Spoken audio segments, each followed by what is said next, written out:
Yeah. So next match we got is Swerve Strickland with Prince Nana. That was really, really dancing it up this time. Going up against Hangman Adam Page, and I mean, it was funny, but it was almost distracting because almost any time he was on screen, even like in the corner, outside of the ring while they're wrestling, just it's like the whole time, man, the whole time, just trying Especially to stop. yeah. Especially that one part where Swerve and Adam was like outside the ring doing something. You just see him just backing up his back. I'm gonna give Just broke down laughing. I'm gonna give my most controversial wrestling opinion I've ever given. Prince Nana, 100,000% better dancer than what the fuck's his name? The guy from the Inner Circle, whatever the hell his name is. Oh, then Daniel Garcia. Daniel Garcia. Yep. Oh no, see, with the Daniel Garcia thing, that's just for like like oh, just something for the ladies. But for Prince Nana, I mean that's just funny. That's just some funny crap right there. I love it. I want me a Nana shirt. Hint hint. So a Prince Nana shirt. Hint hint. So yeah. Go on, Mark. What did you think of the match? I don't remember too much of the match. I remember, I mean, It was a good match. I know it was a good match and all that good stuff. I just don't remember any like particular crazy spots. But the thing that just was very distracting and funny. But in the end, Swerve Strickland won the match. I remember being invested in the match when it happened and stuff. It's just right now the spots are gone. But any opinions, you guys, other than the epic dancing? I was utterly shocked with how really really good this match was. I was like, whoa, like this was the one match I had like no expectations for, but it was like, holy shit, this is really really good. Like this is an actual good match. What the fuck? Like they don't do good matches here. When the hell did this start? But this is the shit I'm talking about. This is the shit I'm like, more of this, please. Where it's like, oh, it's actual good wrestling, a good wrestler versus a good wrestler, just having at it. I'm like, yes, this, and yes, you could do the heel shit tactics. Yes, you can do the gimmicky dancing stuff, and that's still fine. But it didn't take away from the match. This is what I wanted All Elite Wrestling to be. This is how I want it to be. It should be just two great wrestlers going at it, having a good match, good, back and forth. And I was very, very satisfied with this. I love the different style. I love the combining styles of Hangman, who's a little more of a hard brawler, and then Swerve is a little more not a high flyer, but he's more like agile. So, Yeah. but he's agile, but he's put on so much muscle weight that his agile moves hit hard.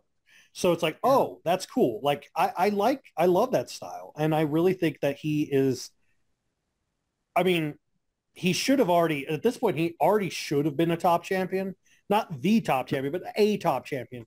And I did like that he acknowledged, like, yeah, you got everything handed to you. And then I haven't had shit. And I'm like, he's right. He's not wrong. And he did create the whole Mogul Embassy, the whole thing that has elevated like Gates of Agony and Brian Cage. He's actually has helped elevate them. Now, if only they do something with it, that'd be great. But, but other than that, I mean, I really, like I said, I loved the match. I thought it was like, of all of the many of the matches in this card, like this was the one that I was like, wow, like I did not expect it to be as like good, just a solid match between two differing styles that was just a good balance between them that didn't make anyone look weak. Like that's the main thing I was really worried about. Like, is one of them going to look shitty or they're going to hold back? It's like, no, they did a really good solid job, and I think it elevated both of them, honestly. I think it's kind of going to be like one of those matches that looking back on each of their careers, they're going to look back on like, that was a good match I did. That was one of my favorites. Yeah, actually, I have to agree with you. I was really surprised on this one. Like, I thought this was just going to be like a simple, just boring shit match. But no, they actually really showcased each other, and they did a really good job of doing it. Plus, you had a little bit of humor with, Nana doing all the dances on the side, which I know we talked about this earlier, Jack, about WWE wrestlers going to AEW. but we got to put one more on the roster. How funny would it be for them to have a dance-off / running feud between Prince Nana and Ron the Truth Killings? That would be fucking hilarious. I would die laughing at that. But still, overall, minus Nana kind of broke it up and brought a little humor into it. But otherwise, it was a good, steady, continuous match, which I'm actually happy for. If they rematch that one again, I wouldn't even be mad. Like, that was a good match. So, yeah, good one. Yep, have to agree. I thought it was kind of a fun little match too. I mean, I didn't know what to expect from it because, I wasn't as invested, I guess. But they did, I just go back and rewatch the highlights. I was getting tired of my broadcast when I was looking at Dynamite. When they did the signing and all of that, I said, okay, this might be a little fun, But yeah, that was pretty cool. But the thing I found the most interesting is that Swerve is supposed to be like, the Adam Page was getting kind of booed a little, I found that a little. Well, that was because they were in Seattle, and Swerve is from Seattle. Oh, that's right. Swerve is from Seattle. That's right. Yeah, that's right. I think I mentioned that to Mark. I said, "Oh yeah, I keep forgetting that's his. He's from Seattle, like Darby Allin, and with Darby too, right? Yeah, Darby's from Darby's from Seattle. Swerve is from Seattle, and then it's so funny because they go when Danielson comes out, he's like from hailing from the hometown of Aberdeen, Washington. I'm like, yep, Aberdeen, home to 3 of the most creative people in the world who literally were smart enough to go, fuck Aberdeen. This place sucks. Yeah, so I kind of like this match, okay, and it was pretty cool. And I'm trying to think of some spots offhand, but the main spot I think of with Swerve, where Adam was messed up, right? And then Swerve, and they were like checking him over, and then Swerve got on the top rope and kind of hit him while he was on the table. That's right. Hangman was being carried or attempted to carry out on the stretcher and swerved on the ropes and like jumped on him, did a splash on the stretcher. And I'm like, damn, when the fuck you see shit like that? Yeah, I remember I was gonna ask Jack if they've ever attempted something like that before, where someone gets like jumped like that while. Oh yeah, we were talking about that. I was trying to think of. Like the closest thing I could think of is the whole like Stone Cold beating on McMahon in the hospital, but that wasn't during an actual match, Well, I mean, there was Rey Mysterio and the Big Show. I remember that. But he was tied down to the stretcher. I remember that. Yeah, and he went wham to the pole. He just whack-a-moled him against the to be honest, I mean, outside of a stretcher match, I don't think so. I mean, stretcher matches, it's weird. I was thinking about it. A lot of stretcher matches don't use the stretcher in any form of wrestling capacity, which is weird because it's called a stretcher match. Kind of like just, whoever gets carried on the stretcher first loses or something? Yeah, it's basically like you have to tie your opponent to a stretcher and then push him up the ramp, because basically it was an ambulance match without the ambulance because they couldn't afford to get it in the building. Basically, actually, wait. The only one that I've actually seen where something like that happened with a stretcher that wasn't part of a match was when they were when they put Roman Reigns on the stretcher and Braun Strowman like flipped him off the. He flipped him around. Yeah, he flipped him. I'm not finished with you. Yeah. Wait a minute, I was in Japan with that one, and I remember I was watching it before work, before the others getting it, because everyone knew I looked at wrestling, so I had my tablet set up. I'm looking at it, I'm laughing my head off at it, and everyone looking at me like I'm crazy. I said, well, too bad. This is funny to me. Bye.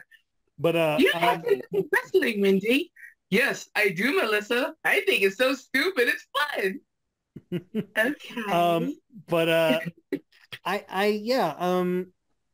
No, I don't think that I've seen that personally. I mean, there probably will be someone will probably mention one, but I can't think of one off the top of my head. Well, actually, in the comments. No, I can't think of anyone that's done that, honestly, on a personal level. I'm just trying to think of, I don't remember who I chose to win this, who I thought was going to win this match, but I still find it interesting that someone like Adam Page didn't get that accolade. But like you said, they're in Seattle, so that was gonna happen anyway. But here's my question. So you have like the Young Bucks and they have the like Adam Page and Kenny Omega. Is Adam Page just as maybe not as light as the Bucks, given the whole, the way AEW started? Or is it just mostly the Bucks people have a problem with these days? Just out of curiosity. I don't think people really hate Kenny or Hangman. It's just the Bucks on their own. I guess it's more of like with Paige and Kenny, it's like they are a part of the elite. And it's like kind of like it's more to do with the stranglehold on the company. So it's kind of like a guilt by association kind of thing. Because I kind of feel people hate Kenny more when he is like too much with the Bucks, but once he kind of does more singles matches or even just Ibushi, he's not that hated. It's just everyone. It's like the Bucks are a fucking black hole. So if you're hanging out with them, Yeah. Well, because like Kenny and Hangman, they can be hated for themselves as individuals, but like they're not really hated so much because their skills in the ring kind of supersede all that any sort of backstage bullshit is kind of like it. And yet, but with the Bucks, it's more like, oh, you're an asshole on and off stage. Got it. Okay. Got it. So it's like with Kenny and Hangman, they know when to keep that shit personal and when to bring it out. The Bucks have never ever slide away from that whole thing. Like I don't know. Like no filter then for them. Basically, what you see, what you get. No, it's the kid. The Bucks are like little kids. The Bucks are like asshole teenagers while there's an active sniper around. Well, bye-bye. They're like, haha, can't hit us. And then everyone's like, good night, everybody. And then literally the people are like that are cowering from the sniper are like, get them. Yeah, they're the dumbasses. I love you. Get him. And they're well, that answers that question. I was curious about the popularity of Adam Page and, like I said, Kenny Omega I don't really have much of an issue with. I guess whenever the hatred gets too much, Kenny and Hangman pass the buck. Huh? I think Page is more. With Kenny, it's like Kenny's one of the best wrestlers on the planet, so you can't really always hate him. But with Page, I think it's more of like you're disappointed in him because it feels like every time you try to invest in the guy, he kind of disappoints you. He's like that kid the kid that keeps promising their dad that I'm gonna win a trophy for you, Pop. I promise, Pop. And then every Thanksgiving, 20 years later, how's that trophy coming, son? And it's like, fuck you, Dad. So, Johnny, what did you think of the match? What did you think of this match? As I said, it's a pretty good one. That stuff with Nana, though. Oh, wait, before get that. Okay. No, but one more thing I was going to say, I kind of just forgot about with the dance thing. I like how it was pretty funny when they came out, right? And Prince Nana was doing, and it was dancing and just going all crazy, like seriously. And you had the rest of like the embassy looking at him like, what is with this food today? What was in his drink? What was in his cereal? Why is he so much? He got to go to the bath? What is the deal? So I just thought that was kind of funny. And I'm pretty sure Mark did too. Okay, what did you think, Johnny? Of this crazy match? Okay, besides Prince Nana busting a few moves in the entire match, I think it was still a very good match, and I actually like the fact that Swerve Strickland won this match. It shows that he is a very good, phenomenal wrestler, and Yeah, it was so, I don't remember too much about the match, but I did remember that it was kind of like a technical match, and it was it felt kind of like a long. And I don't, these are two very talented wrestlers, despite the fact, despite the controversies of Adam Page, you know, as a wrestler, he's a good wrestler though. So I just found this match to be interesting, and it's definitely way better than the freaking, Young Bucks match and match that's coming up next. So let's see here. I believe in this one, the only one that didn't get a point, unfortunately, was William, because all of us went for that swerve, yo. And so let's see what's coming up next. So next we got the match that Jupes didn't care about. We got Ricky Starks going up against Wheeler Utah. But I do have to say, though, it was a pretty good match, though. It was pretty intense. No, wait a minute. No. Okay, yeah. Right. The best part was that Moxley was on commentary. That was the only thing because Utah barely did anything. I just remember now. He barely had any offense. Ricky Starks was just throwing around like a rag doll and doing all these submission moves and shit like that. And Utah, like, he just never really recovered. There wasn't a moment in the match where you kind of thought that, whoa, Ricky Starks messed up now, or, Ricky Starks injured a limb or something, and now Wheeler can capitalize. Like, no, Wheeler was just literally a fucking rag doll the whole match, and Ricky Starks whooped his ass like a little child, and that's it. Hey, wait, no, Mark, you got it wrong. This is the not CM Punk versus Ricky Starks match. Get it right now.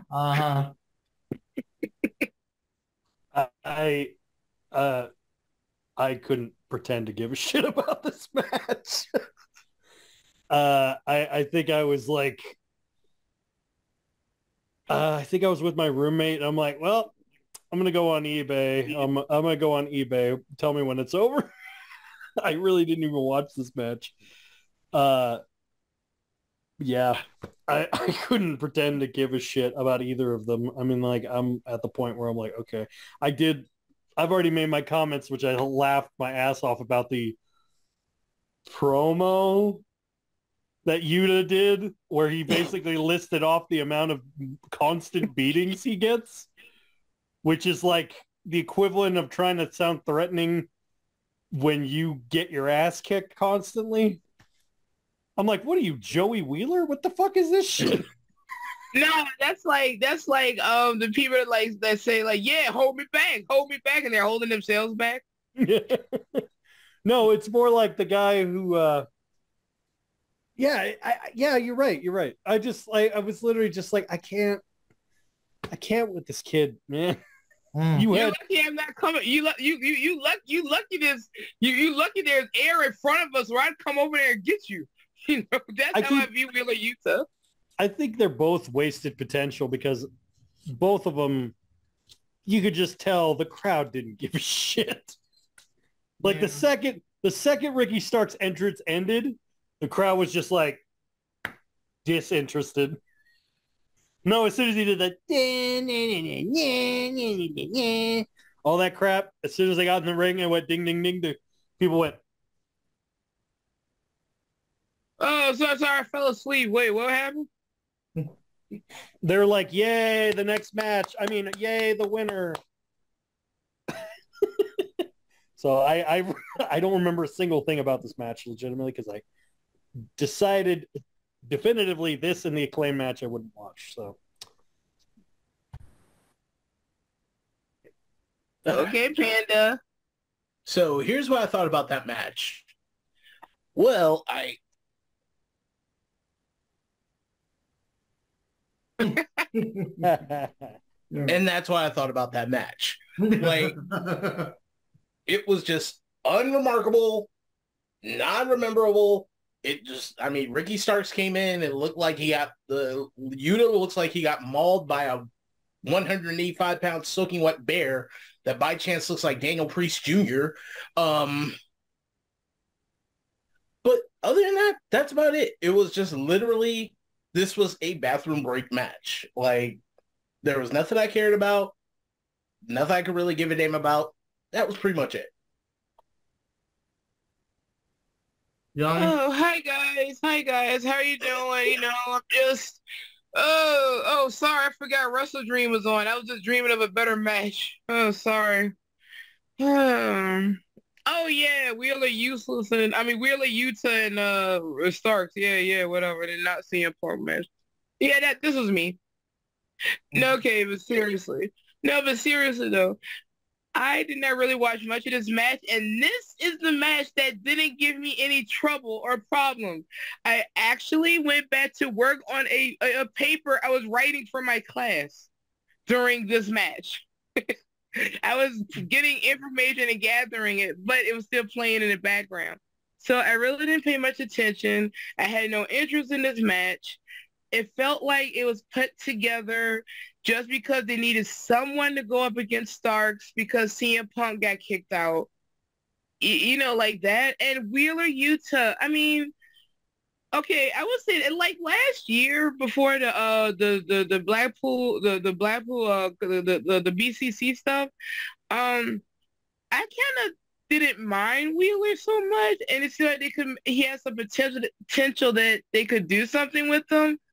But at this point, it's like, why is he there? It's like he's the punching bag.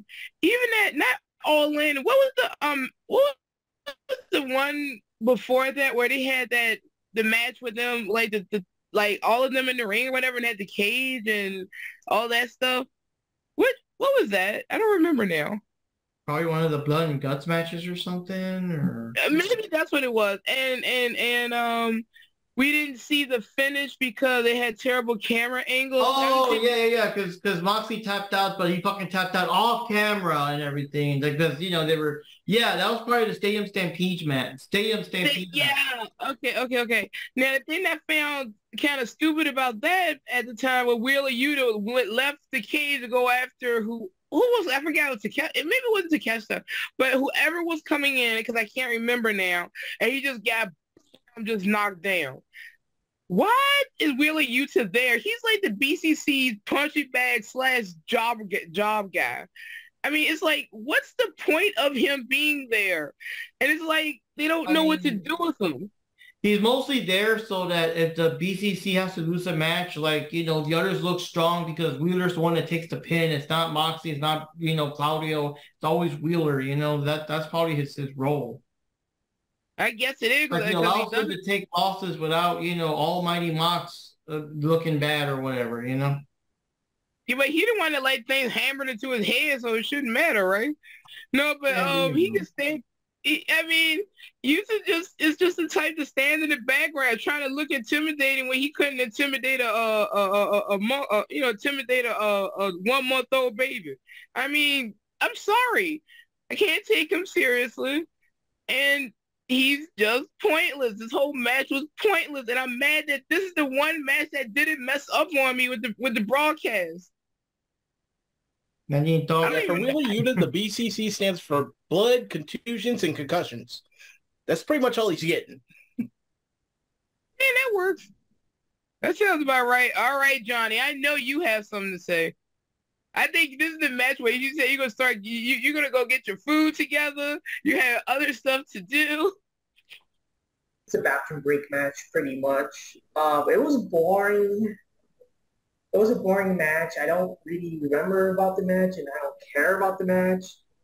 It's just like I almost feel like this match was just like a filler, just to, I guess, fill in the gap. I don't know, just to make the pay-per-view slightly longer. But other than that, it's a boring match. It's just like it's not pay-per-view worthy. So this one, everyone got a point except for Jack, because of course Jack had to be the contrarian. We all went for Ricky Starks. He went for Wheeler Yuta. So there we go. So the next match we got here is one of the bangers of the evening. We got Bryan Danielson going up against Zack Saber Jr. And holy shit, that was like, this is the actual wrestling portion of the program, because they actually went out all out with all kinds of moves and submissions, and they're trying to leg lock each other and reverse each other. So, the pressure changes from one guy to the other, and just all kinds of weird, crazy shit. Just all kinds of good stuff. And both of them fighting to just the, absolute last. And it's a thing though, like I know it's AEW guys, but like they play these matches so well That's like I want like Josh to defeat Claudio. I want Zack to defeat Bryan, but they're the AEW guys. And it really could have gone either way, but like I really wanted Zack Sabre Jr. to whoop Bryan. It may, work it in some way where it's, very protected, where, if Bryan only did one more thing, he could have won or some shit like that. Or like he never tapped, he passed out, something like that. Well, they that did do that. Perfect for me. I would have not minded if Zack won that one, but I mean, I agree. Epic.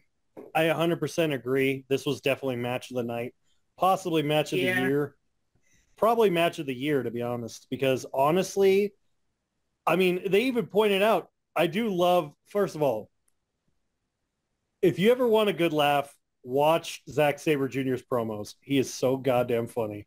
He keeps calling him Dragon Bollocks. He's like Dragon Bollocks. And then he's the one who coined calling the Blackpool Combat Club the Blackpool Country Club. And he's like, you got your stupid faction called the Blackpool Country Club, and none of you are from fucking Blackpool. That's right. Because William Regal's gone, so there's no reason to call it that anymore. Yeah. Anyway, and he but he did point out, he said, that was a cheap trick, you dumb bastard. You didn't beat me. This was who's the best technical wrestler. And you didn't make me tap, Danielson. You pinned me. That means you are too afraid to try to make me tap. And he's right. Because as I said before, Saber is the perfect technical wrestler. His body's like a fucking pool noodle. The dude can literally get out of anything. Like, he has the perfect body for a technical master. He really is. And I loved this match like so much. This could be a Wrestle Kingdom match, and possibly could. Honestly, I think that's what they're going to build to. I really do. I think they're going to build this match to a Wrestle Kingdom match, because Danielson has repeatedly said he always wanted to wrestle at the G1 Climax. Khan's never going to let that happen. And Wrestle Kingdom. And Wrestle Kingdom's in January. And he said he had 3 things he always wanted to do. Or 4 things he always wanted to do. He wanted to wrestle in the G1 Climax, but that's out the window because, Khan, time schedules, going overseas that long, it's not going to work out. He always wanted to wrestle Zack Sabre Jr. That's off his bucket list. He's always wanted to wrestle in Wrestle Kingdom, and he's always wanted his ultimate dream opponent, Katsuyori Shibata. And I want to see Shibata versus Danielson at Wrestle Kingdom. Everyone wants to see that match. Just Shibata back in the Tokyo Dome, surrounded by the fans. You could even simulcast it in AEW. Dude, literally, make it a simulcast. Make an AEW New Japan,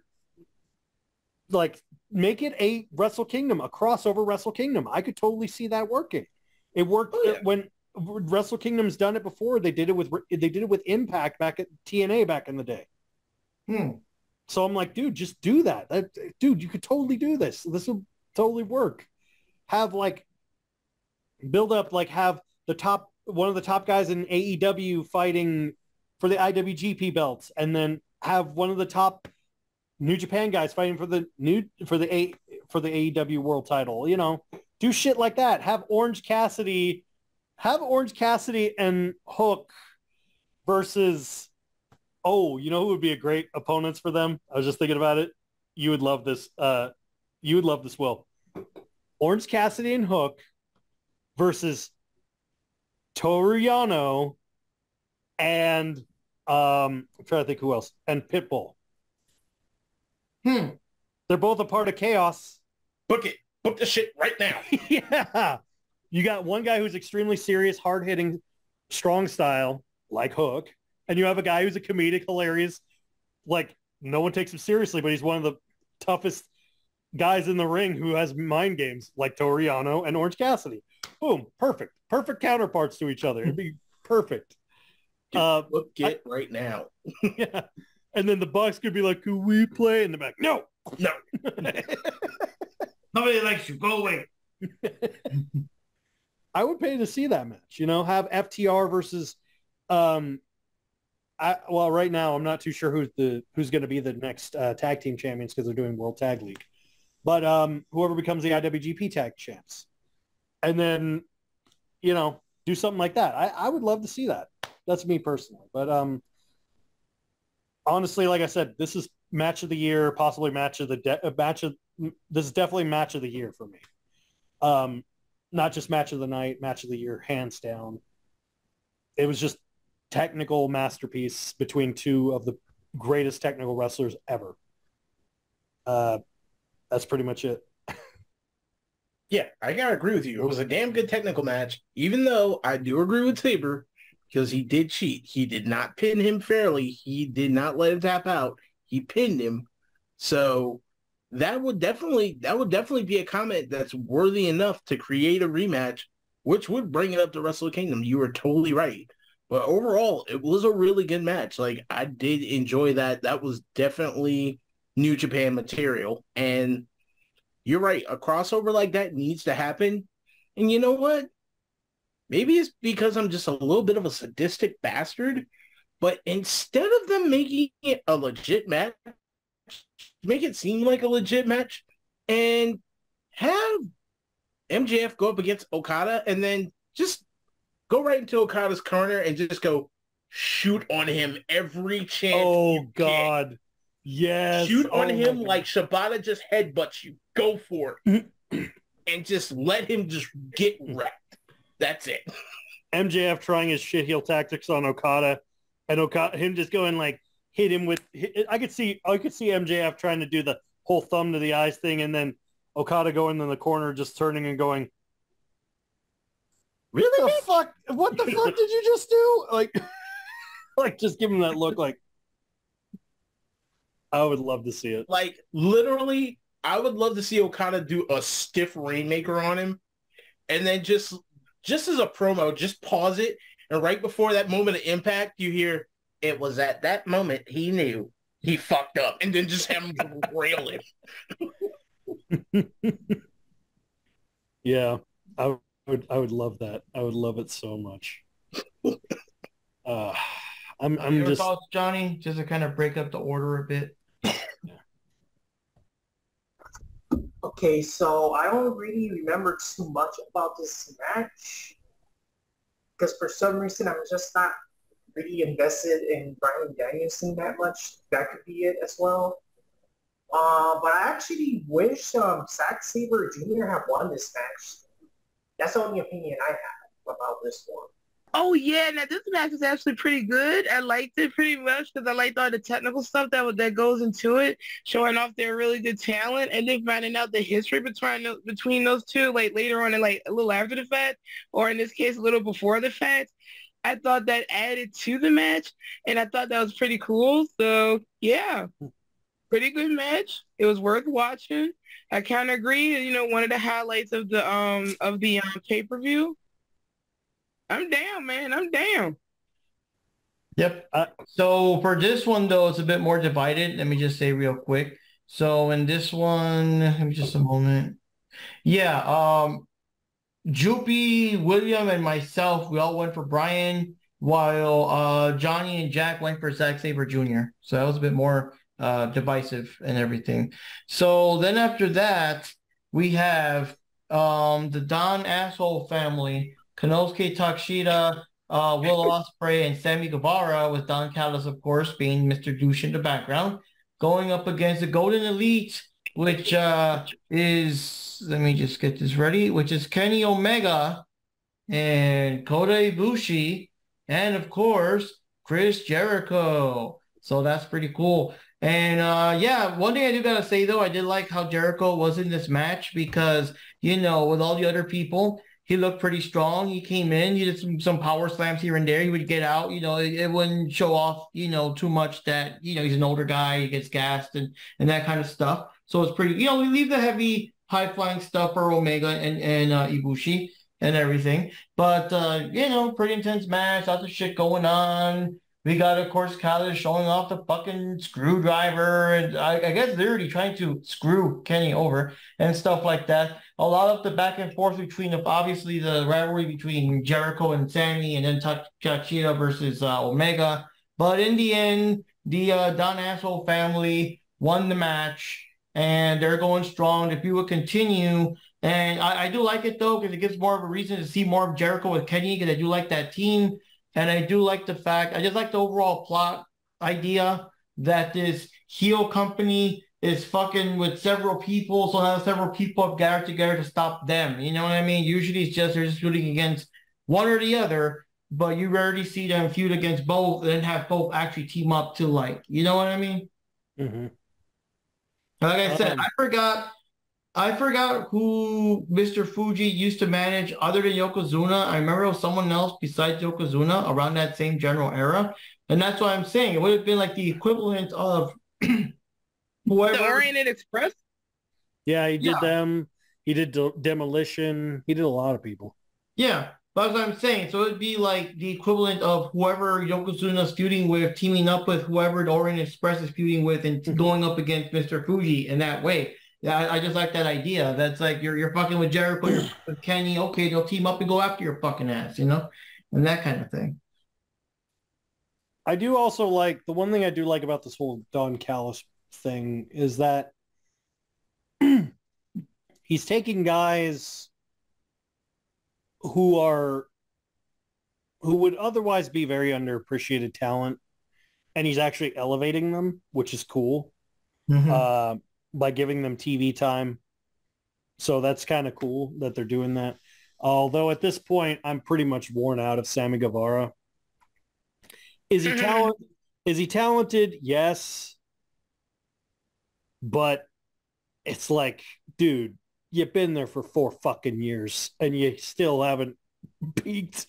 You still haven't even hit yourself. You still haven't even attempted a singles like push. It seems like all the people of like the original like up and comers, the inner circle, yeah, all of them, like, at least not just the inner circle, but like all the people that were like, yeah, you look at like a lot of the people from like year one, and like now it's like, dude, most of them are like still at the bottom. It's like, dude, when are you gonna fucking try? And it's like him and Hobbs, I feel, are in the same vein of like, oh, Sammy's in a faction again, yay. I didn't even think of it that way. Oh wow, I didn't think about that. You're right. Yeah, Sammy's never not been in a faction. Yeah, the funny thing with that promo about it's my time to shine and be myself or whatever, he's like, dude, you're still part of a faction. Shut the fuck up. You know? And yeah, to add to that, just spoiler or whatever, this episode of Dynamite shows that now Powerhouse Hobbs is part of the Callis family too. Again, other people who are not used. But for this one, I do like it though for Hobbs because Sammy's been with the top factions because the Jericho people are still the top guys. Hobbs has only been with the forgettable tag team that doesn't really do nothing. So this is at least his chance to be more on TV consistently because obviously Callis is, No, he was with Team Taz and QTV. But that doesn't really, And then pretty much nothing. And then they give him pretty much nothing. And then they give him a TNT title. Like, that's it. That's where you peak. You're going here and no further. I'm like, it's so funny to me. I really 100% believe that Khan cannot book anyone that's taller than 5'6". I really do believe he's here for his life. He can't book anyone over 5'6" because it's too scary to look up for him. And he's like, did you know that there are people that are 6 feet tall? He's like the kid from FNAF 4. He loves the FNAF action figures, but the actual animatronics scare him. Yeah, exactly. He's got his little Powerhouse Hobbs action figure, but the real one's like, oh my god, I fear for my life. you know. There's a note on the Tony Khan's door that says you must be this tall to get booked. You know. Oh. I probably body slam Tony Khan if I try knowing him. But then again, he'll fear for his life if he saw me, you know. No, really think about it. He can't book anyone that's even close to 6 feet or 6 feet or taller. Look at all the names. I'm going to name off some of them. Will Hobbs, Brian Cage, Luchasaurus. Oh God, who's the other person? Miro. Wardlow. Lance Archer. Who else? I know I'm forgetting someone. Keith Lee. All of them are over 6 feet. He can't book them for shit. Oh, Jake Hager. Oh, wait a minute. There's one more aspect. If you really think about all of them, it's not even the factor that they're all over 6 feet. It's the simple factor of they're all over 6 feet and they don't have a neck. All of these are guys that are extremely well-built, well-conditioned, can probably crumple him up like a piece of paper. So let that sink in for a second. No neck, no booking. You have to wear a necktie when you're getting booked. And they're just like, shit. That's why he had so many issues with so many talents, is because they were wearing platform shoes and it scared him. That's what it was. It's like I could deal with you without socks, but now you got the shoes on, we got a problem. And that problem is I am terrified and this cocaine is kicking in hard. I'm tired of dealing with all of these giraffes. They scare me. And I want my dad and his safe curly mustache. Like, well, look at it this way. Shotgun Singh isn't even wrestling. He's just a random dude that's just there with them. Ooh. Oh, yeah. The tall dude. He's not even an actual wrestler that's actual matches. He's just fucking there just to be there, you know, like with exactly. He doesn't even wrestle. He doesn't even wrestle. And the thing is, like, anyone that goes, well, they're booking Luchasaurus really well. I'm like, no. They're booking Christian Cage. Luchasaurus is tagging along. Yep. Luchasaurus has been turned into the carry-on bag of wrestling at this point. So he's Virgil. Yeah. Anyway. Yeah. So. I mean, on the bright side, still longer lines for Luchasaurus than lines for Virgil, so. Yeah, this match, I really don't remember too much about it. I just like the fact that Will Ospreay's in there, although it's kind of weird because he's teamed up with Sammy Guevara and Konosuke, right? And Chris Jericho, I don't know, man. It's just like, it's kind of sad that now he keeps losing these matches. Like, I don't know, man. Well, yeah, we know it. He's there to enhance the talent, and this is also the part where the good guys keep losing a couple of matches until whenever they eventually do win in the end. Well, who knows? Because sometimes, I mean, there's times where the bad guys still win the final one, but still, you know, I mean, this is still that phase where the good guys got to keep losing so that Callis and them look like super unstoppable and whatever, with his fucking Last Supper painting of himself there. I don't understand. I don't know. It's just so silly. All I know is that Callis' voice sounds very, very different from behind the mic when he's doing the commentary than, like, you know, doing his promos and stuff. I gotta tell myself, is that Callis? You know, when he's talking. Well, I mean, it's literally Callis is there, like I said, like Nav said, just to give everybody a push. And I'm going to pop out the best example that I possibly can of this. Jack, when was the last time that Sammy Guevara got hit by a golf cart? Oh. Yeah. When was the last time it happened? When was the last Stadium to MP before All In? Wasn't it? Maybe either last year or the year before. It's hard to tell. It was like the year. Yeah, it had to have been 2022. I want to say. Yeah, it was 2022. Then yeah, that's the last time. Okay, so we remember that. Now, when was the last time Sammy Guevara had a decent singles match? He has those?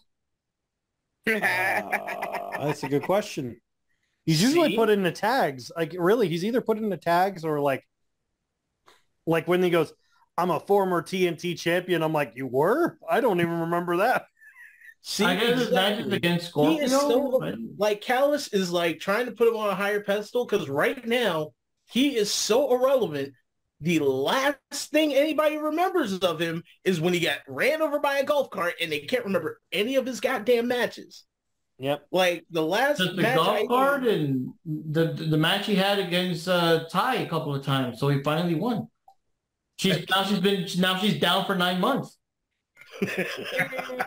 We're not counting those. We're not counting those. We're talking about real, actual matches. Unless Aubrey was there too, which would be kind of weird, but still, like that's his. Okay. Too much snuggling. 1, 2, 3. You know they got to break it up. No shame, no shaming them. If that's how they roll. Whoa, yeah, wrong hole. 1, 2, 3. Break it up. Break it up. You know, like his last bit of relevancy was when he was getting hit by golf carts. Oh, the last time, no. Let's be honest. The last time anyone gave a flying fuck about Guevara was when he was in the midst of cheating with his wife at the time. Oh yeah. Yeah, people forget about that. I was supposed to meet the motherfucker at Ontario Revolution in Ontario, California, and he no-showed the entire show, and everyone was all like, where is he? He's supposed to be here. He's the TNT champion. And then come to find out, he was in a hotel getting caught by his wife in the midst of his fiance with Ty. So it's like, and she was also cheating on her fiance. So they both cheated on each other's exes with them. So that was the last time anyone gave a shit. Ty and Sammy were one of the Steel City cons. It just so happened that, I mean, it was a bad time where I didn't have the way to go to see them. But everyone that talks on the Steel City Con, whatever, you know, about the shows and this and everything, they were mentioning that it was very odd that they seemed a little too cozy, a little too cuddly together, you know, in front of the people and stuff. The thing I don't like is just the hypocrisy. That's always going to bother me. You know, it's like, let's say, I don't know, I took your book bag or something, Jack, or whatever. Last time I came to visit you, whatever. It's like, don't start rumors.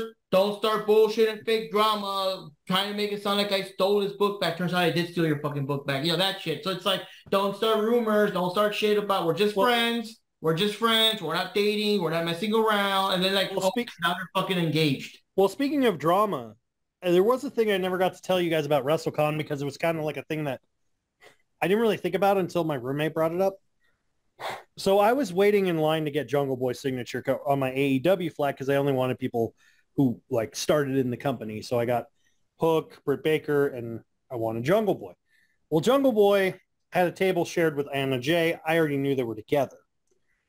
But they were late by like an hour or two.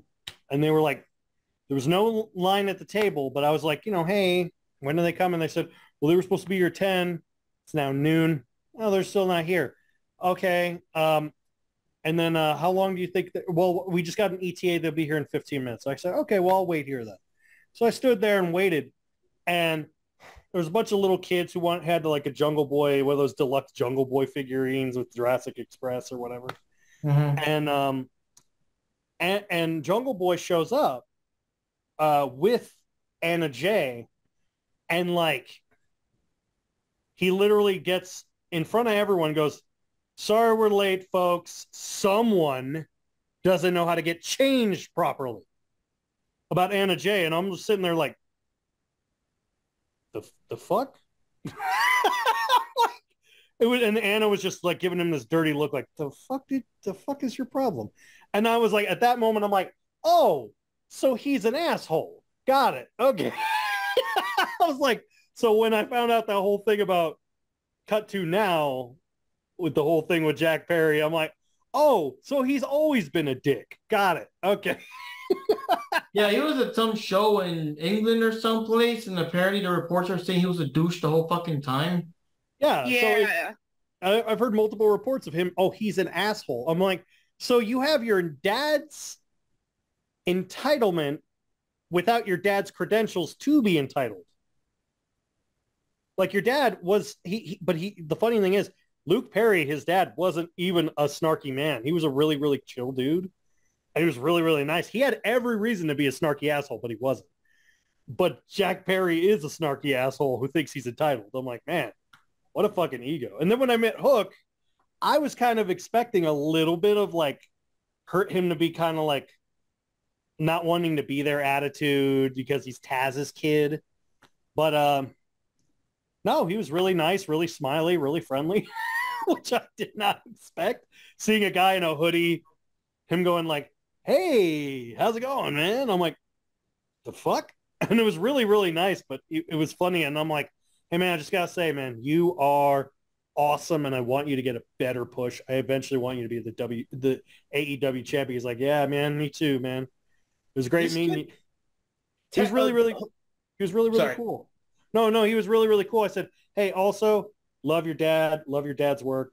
You both are awesome, and I hope that, you know, I wish you all the success in the world. I'd love to see you in the G1 one day or see you in Japan, man. I think you would totally thrive there. And I like when we met Cassidy, he was in character the whole time. He was cool and chill, you know. Yeah. And he was like behind the booth, but I had like the whole gang. It was me, Johnny, and Avarice. We were all like there, and Avarice is a dude, and Orange Cassidy here, I'll get up. Like, oh man. Oh, he's always like that. Y'all making me stand up and everything. And just he was there too. He was there. He wasn't even scheduled to be there. And he was at weirdly enough, he was at Brian Myers' booth because Brian Myers also has his own little toy section that you sell stuff. Mm-hmm. Brian Myers and Ryder, or whatever the fuck his name, Cardona, they're selling like toys and shit and autographs. And Cassidy was there just chilling. And this one lady goes up to him while I was looking at the toy section, and they go, excuse me, how much for a photograph? He's like, $100. I'm like, dude, you're Orange Cassidy. Fuck off. Not to be a dick, but I'm like, dude. Oh, but he wasn't kidding? I thought he was like, I don't know. No, he was dead serious, like $100. Damn. I'm like, dude, what a fucking asshole. Yeah, I forgot how much you paid for him, but it wasn't that much. But Wardlow was charging $100 too. I'm like, dude, you're Wardlow. No one gives a shit. He was right next to Ron Simmons, who was charging $40. How in the fuck did you have the balls to charge $100 sitting next to Ron Simmons? Damn! Damn! Yeah, exactly. Exactly. Anyway, enough of my ranting. I'm good. Anyone else have any thoughts on the Don Callis match? Because, wow, all kinds of changes. I do have a question. Somebody said it doesn't make sense. That it kind of it jumped out and jumped back in. Why did Jericho like booking himself losing? I mean, he's there to elevate the talent. He knows he's slowing down, I think. Oh, no, I don't have a problem with that either. My problem is, why would he slow down and stop and have a backstage role? Maybe become a manager of his own faction. You know what? I'm just going to stop right there. Oh, because the less time he's in the ring, the more time he has for a little bit of the bubble, you know? That plus, let's face it, he's getting kind of old, and like the guy said on G4 when they were talking about his character design in AEW Fight Forever, he's starting to be built like an air fryer. So, I mean, it's true. Got to get it together, man. Like I said, I still like this match because he had enough time to go in, do shit, get out, whatever. You know, not get so exposed. So he looks strong. If you're like a newcomer, like just watching, Jericho's still wrestling? God damn. Like, I forgot, I think it was Sammy. He fucking just picked up and slammed his ass down. Like, damn, doing some power moves. He was doing the line salt, properly and stuff. So, he's in there. But I do have to say, though, Callis is just so, it's the person you love to hate because he's such a fucking asshole. And I don't know how you can just ignore it because he goes in there and the whole crowd's booing the fuck out of him and stuff. And he's still like, just taking it all in, you know what I mean? Because I know some people, even though they're the bad guys, some of them, they still feel it, even though they're not supposed to, whatever. But Callis just like fucking waddles in it, man. I'm a douche, yo. What you gonna do about it? He doesn't give a shit. Yeah. Kind of reminds me of a current champion we know. Mm-hmm. Yeah, well, that's the thing, though, because the current champion, he still has his charisma or whatnot. Callis, they just hate him, man. He's like bordering on what do you call it? On go away heat, Yeah. Again, like a certain champion we know. Oh no. Okay, so for that one, Johnny and Jupes were the only one that went for Don Callis. The rest of us had hopes that the Golden Elite, including Ibushi, would actually win and whatever. But obviously, Callis is still rocking and rolling. So then, let me see here real quick. Oh, okay, there we go. So then the next match we had was a tag team title match, AEW World Tag Team title match. FTR, Dax Harwood, and Cash Wheeler went up against Aussie Open, Kyle Fletcher, and Mark Davis. And yeah, you know, it's a pretty good match, pretty intense. But again, I don't remember the details. But I just know, you know, with FTR, they always bring it. Aussie Open is one of the best tag teams. And yeah, they had a couple of close calls and stuff like that. I think FTR won. They were doing something called like the Shattering something or Shattering Star or something like that. Some kind of hold where they do the other guy grabs him and just fucking slams him down and shit. Mm-hmm. Yeah, but yeah, it was a good match. It's just I can't remember the details, but I remember I was, you know, obviously heavily invested in everything, watching them go and all that. I actually thought that damn, maybe Austin was gonna win it because like they were that intense for the match, man. Oh, yeah, go I'm ahead. sorry. Go ahead, Are we talking about Aussie Open? You know, the same Aussie Open that jobbed to Adam Cole and MJF? You know, the same Aussie Open that made them look incredibly weak, but between those two guys, that Aussie Open?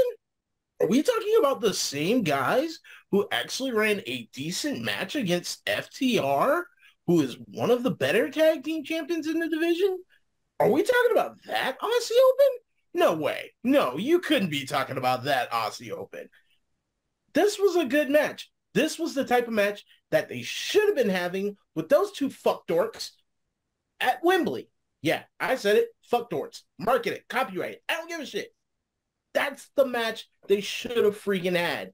And this was a good example of exactly what I was saying about their plot armor and their overprotecting their cash cows. This was exactly what I was talking about. This was a good, strong match. They actually made a decent Aussie Open look like they were close to winning it. This was the type of match I was talking about. It's so good, ironically, it's pissing me off because of the Wembley incident. So basically, it's Krillin and Yamcha get killed by Cell, but then all of a sudden they're kicking Cell's ass? What? Exactly. They get killed by Frieza. They get killed by Frieza, but they're kicking Cell's ass. What? No, that's exactly what it is. No, you know what it is? I'll put this in terms Mark will get. It's like being in a video game tournament with a person who's legitimately an amazing player at Street Fighter. No, I know. I'm hang on. Follow me on this. Imagine you're watching a Street Fighter tournament with a person who's legitimately a great competitor, has won regional tournaments, whatever, and he gets put in this world championship tournament against a guy who's just doing Hadoukens. That is literally what happened. Tell me I'm wrong. And then the best example of that, it is like Daigo Uehara losing to Lupe Fiasco playing Street Fighter 4 that year over at EVO. Yeah. That's exactly what the hell this is. That's literally what it feels like. But the thing of it is it's exactly what I said was going to happen. I said, it doesn't matter if Aussie Open wins or not because you fucking squashed them. Yeah. You squashed them at Wembley. I couldn't get invested if I wanted to, and I know how good Aussie Open are. I've literally said they're one of the greatest tag teams on the planet right now. But see, the thing is, the reason that Aussie Open was able to do all that stuff and push FTR to the limits because the FTR refused to do a kangaroo kick. If they did that, that would expose them. You know what I mean? I honestly, you know what? It also, I sincerely think about this. I was thinking about this. You could tinfoil hat it if you want. I think, because remember, who's in charge of booking? The Bucks. Oh, well, okay, them too. And what are they going to do? We're going to turn the tag team division into jokes, except for us and except for FTR. So that's what they did. They turned them into jokes by having them job to MJF and Cole. And then, again, Like, again, like, but this is what I wanted to see. This is what I want to see in tag team fighting. Two of the best tag teams legitimately going one-on-one at each other, bringing in an offense that's so vastly different than anything they could face. I still stand with Aussie Open should have won because I would have loved a best of three. But that's me. But was I disappointed in the match? No. I loved the match. I thought it was great. I was disappointed in the outcome, but that's me on a personal level. I just feel like I said before, it feels as though AEW doesn't really know how to book anyone except for their hand-chosen few. So I would love it for them to do more talent pushes and more opportunity pushes and less flippy shit. I mean, that's one of the reasons I think Jupe and me both like FTR. It's because they used to have T-shirts back when they were the Revival. It says no flips, just fists, and I love that. Remember that? Yeah. Yeah, when they were the Revival, that was their slogan: no fit, no flips, just fists. And then I'm kind of in the point of like, oh, okay. Well, this is going to be a good match. Or, I mean, it's going to be a good match whoever fights FTR because FTR they are one of the greatest tag teams of all time. I will give them kudos now. And I think that if they were to walk off in the sunset, they've left behind a legacy that they could be proud of. So that's just my opinion. And I thought it was just a great, solid, fantastic match. And yeah, that's it. That's pretty much it. Okay, so I don't really remember too much about this match, but it was probably a good match. You know, they're two very good tag team. They're good tag team teammates, right? But it would have still been nice if Open had won this match, in my opinion. Yeah. I mean, if it was some other tag team, because I just wouldn't have liked it. I mean, I would like the Aussie Open to win. They got the Ring of Honor titles, get the AEW ones, but just not the expense of FTR. You know what I mean? If it was any other tag team, have Aussie Open get them, but you know, it's difficult when you like the tag team champs. You know what I mean? It's like I like FTR. It'd be cool if Aussie Open wins, but then FTR's going to lose. You know what I mean? It's difficult when you kind of like both sides. You know. I think it could have made more sense to have. I think it would have made more sense for Aussie Open to have beaten FTR, Bucks cashed in, beaten Aussie Open, gotten the tag titles, ended it in a triple threat, eventually had a triple threat for the tag titles, Aussie Open wins. That's what I would have done. Yeah, because then that way you get Kong's beloved Bucks versus Bucks versus FTR4, but it's still different because it's a triple threat with all exactly adding an extra element into it. Yeah, that's what I would have done, and then have FTR and then have Aussie Open pin the Bucks, so it's like, aha, you still lose, motherfuckers. Yeah.